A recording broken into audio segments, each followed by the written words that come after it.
The state's scrutiny of California universities' handling of sexual assault claims came after the U.S. Department of Education found 55 colleges nationwide failed to properly handle sexual abuse complaints. SDSU was not on that list, but the recent audit recommends changes for the university, including more sexual assault training. Joining me for a closer look at dealing with sexual assault on campus is Verna Griffin-Tabor with the Center for Community Solutions, the only rape crisis center in San Diego County. Welcome. Well, thank you.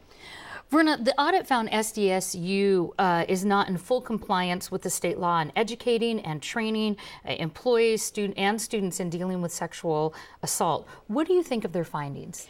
Well, I think it's really consistent with other universities, not only in the state of California, but in the country, in terms of reporting and really educating personnel and staff at the universities.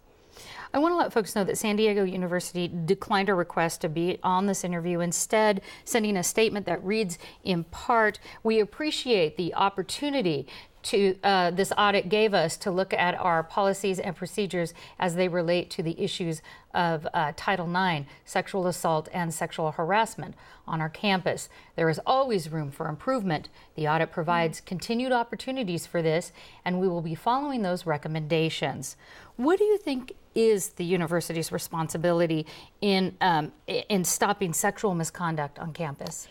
You know, with the majority of sexual assaults happen to individuals between the ages of 18 and 24. So it really is prudent that the university get to young students as they come on campus quickly and educate and inform. They don't have to, it doesn't have to be fear-based. It's really educating them to the acts of sexual violence and also, if something happens, how to report it.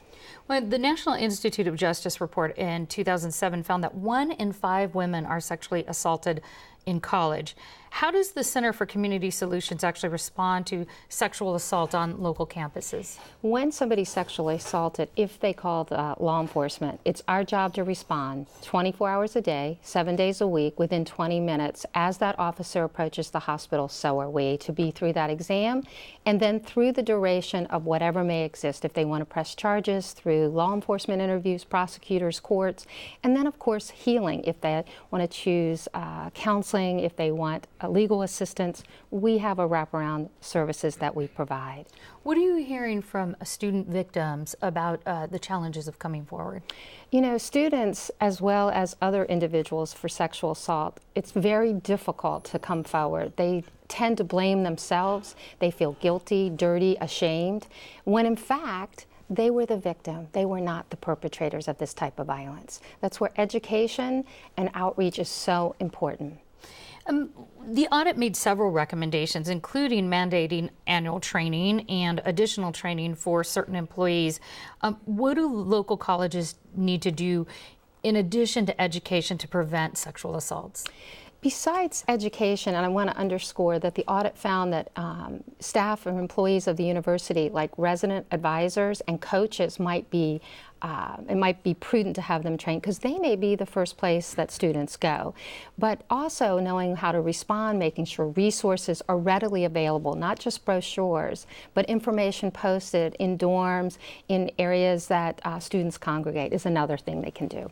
What about the line between sexual harassment and sexual assault? Is that clearly understood, do you think, or is talked about on college campuses? No, I don't think it's clearly understood nor talked about enough, not only in campuses, but in our culture in general. Is there a link between sexual harassment and assaults? There can be links between sexual harassment and sexual assault, but every time an act of sexual harassment happens doesn't mean it's going to escalate to sexual assault, but it's a warning sign.